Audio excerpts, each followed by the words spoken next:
مشاهدينا الكرام، سلام الله عليكم ومرحبا في قناتكم. قبل البدء نرجو من الجميع الضغط على زر لايك والاشتراك في القناة مع توقع نتيجة المباراة في التعليق.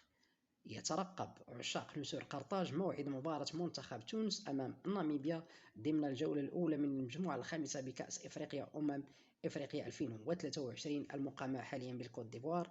ويتطلع نجوم تونس لبداية قوية في البطولة من أجل المنافسة على اللقب والفوز بالبطولة للمرة الثانية بتاريخهم في تكرار الإنجاز 2004. يتواجد المنتخب التونسي بجانب ناميبيا في المجموعة الخامسة، كل منتخب مالي ومنتخب جنوب إفريقيا. موعد مباراة تونس وناميبيا في كأس إفريقيا هو الثلاثاء 16 يناير على ملعب أمادو جون كوليبالي، وتنطلق المباراة في تمام الساعة 6 مساء بتوقيت تونس، 7 مساء بتوقيت مصر، والثامنة مساء بتوقيت السعودية. أما بالنسبة للقنوات الناقلة فمن المقرر أن تنقل المباراة عبر شبكة قنوات بين سبور، الناقل الحصري لكأس إفريقيا في الشرق الأوسط وشمال إفريقيا. لا تنسوا الصلاة والسلام على رسولنا الكريم، لايك للفيديو والاشتراك في القناة مع توقع نتيجة المباراة في التعليق.